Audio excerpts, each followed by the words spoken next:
আমাদের ভিডিওতে স্বাগতম। আজকে আমরা যে প্রোডাক্টটা দেখবো এটা হচ্ছে আমরা অনেকে ওভেনের ফ্যান বলে পরিচিত, আবার অনেকে fan for fire gas stove নামে পরিচিত। এটা একটা মডেল নাম্বার আছে WZFJ-Z006, এখানে বড় করে লেখা আছে, আপনারা খেয়াল করেন। আচ্ছা, আর কনফিগারেশনটি প্রথমে বলে দিচ্ছি। এটা 220 ভোল্ট কারেন্টে চলে সবসময়।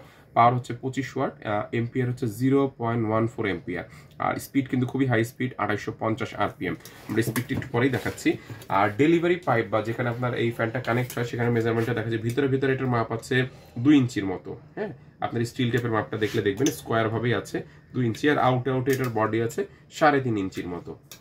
হ্যাঁ, তো আপনার যদি পুরাতন কোনো ফ্যান থাকে ওখানে আপনি খুব ইজিলি এটা রিপ্লেস করে লাগিয়ে দিতে পারবেন। আর আমাদের যে ফ্যানটা এটা কিন্তু সম্পূর্ণ কপার কয়েল, 100% কপার কয়েল হবে, এবং এটার সাথে বাইরে একটা ক্যাপাসিটর কানেক্ট করা আছে এবং তার দেওয়া আছে। এখানে কিন্তু আপনার ম্যানুয়ালি বাতাসটা আপনি বাড়াতে কমাতে পারবেন, অনেকটা রেগুলেটরের কাজ করবে আপনার। আমি জাস্ট আপনাদেরকে এয়ার ফ্লোটা বোঝার জন্য, আমি যেহেতু সবসময় ফ্যানটা হাতে দিতে পারছি না, একইভাবে দেখাচ্ছে একটা ডাস্টারের মাধ্যমে। বাতাস কিন্তু অলরেডি শুরু হয়ে গেছে। হ্যাঁ, আপনার ফ্যানটা কিন্তু এই মুহূর্তে একদম লো দেওয়া। যদি আমরা আস্তে আস্তে বাড়াই, খেয়াল করেন ফ্যানের বাতাস কিন্তু বেড়েছে। বুঝতে হলে আমার জাস্ট এই ডাস্টারটার দিকে তাকালে আপনারা বুঝতে পারবেন। হ্যাঁ, খেয়াল করেন ডাস্টারটা কিন্তু অনেক বেশি পাওয়ারফুলে চলছে। আবার যদি কমিয়ে দেয়, খেয়াল করেন ডাস্টারটা কিন্তু আস্তে আস্তে নিচে পড়ে যাচ্ছে। হ্যাঁ, ওটা টেনে নিয়েছে। আর বাড়িয়ে দিলে হ্যাঁ, এয়ার ফ্লোটা বেড়ে গেছে। হ্যাঁ, তো আপনি খুব ইজিলি এটা কিন্তু অপারেট করতে পারবেন, এরকম সাইড থেকে বাড়ানো কমানো যাবে। আর ভিতরে মূলত যেটার সাথে আমাদের ডাস্টারটা নিয়ে নিয়েছে এটা কিন্তু ব্লেড, ইমপ্লেয়ার বলি আমরা, আর সাইডে হচ্ছে মোটরটা।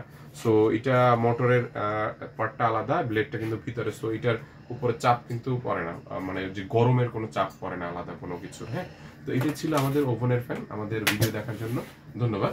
আর পাশাপাশি আমি একটু বলে রাখছিলাম, আমাদের এই ফ্যানটা কিন্তু এরকম একটা বক্সে থাকবে, ফুল প্যাকেজিং এ। এই যে এখানে ফ্যানটা এরকম ভাবে দেওয়া থাকবে। তো মূলত আপনি কখন অর্ডার করলে ফ্যানটা ঠিক এইভাবে একটা বক্সে পেয়ে যাবেন। তো আমাদের ভিডিওটা দেখার জন্য আপনাদেরকে অসংখ্য ধন্যবাদ।